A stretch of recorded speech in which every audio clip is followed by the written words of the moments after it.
After the game, he felt that your team was just too stubborn to get the puck in behind the Tampa D, which led to a low-chance game. Did you feel the same way?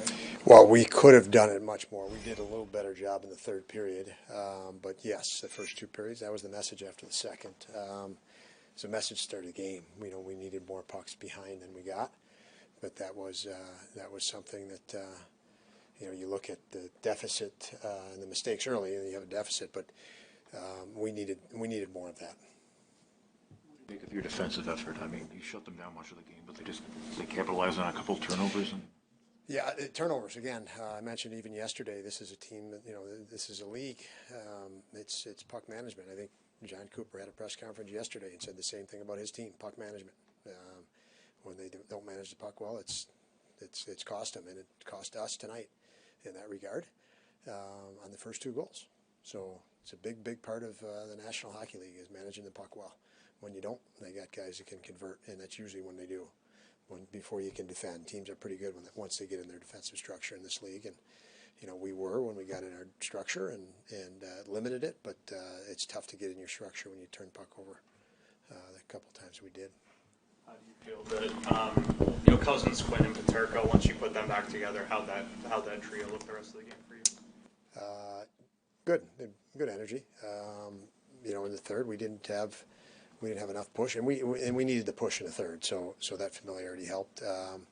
But when you finish a game like this, you want more out of everybody, and I think everybody wants more out of themselves. So, disappointing position to be in.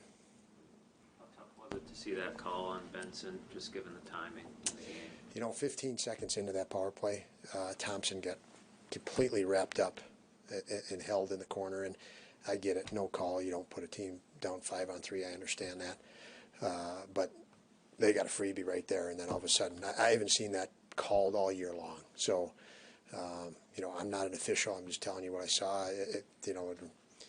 Timer got wrapped up, tied up in the corner. It spends 20 seconds in the corner.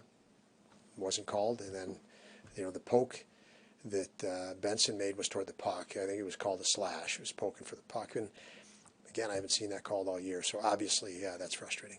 How do you keep Zach's head focused when his effort leads to these very questionable calls? This is the second or third time this has happened with him, where he's just going hard and he's getting penalized. Yeah, I don't think that's frustrating, because you feel for Zach. He's got to play aggressive and tenacious, and the standard. When we look at the standard, that's not even that aggressive.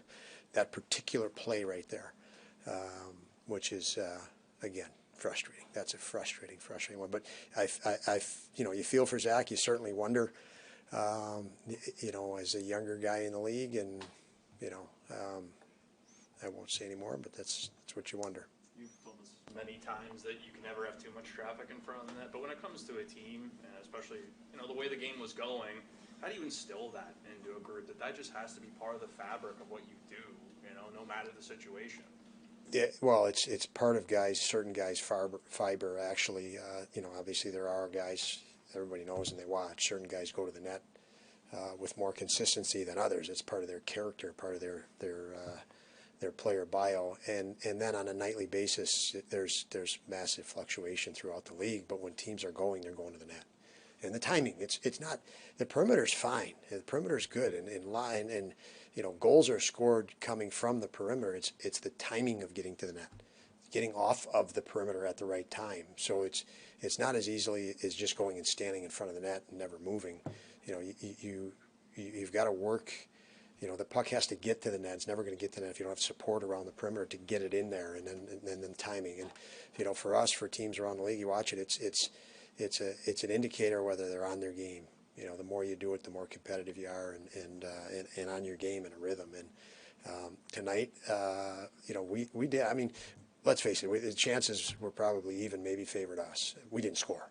We didn't score tonight, and it becomes more disappointing, because then you not only can you look at what you didn't score on, you look right back at, okay, how'd you give up the goals, and you're frustrated either way you go about it. But it's. You got to move on. You got to move on fast. What's the level of urgency 3-3 on the homestand, and now you hit the road for 3. Like, how urgent is it in that room? Do you Every feel? day is urgent. There's urgency just elevates every day, so it's there.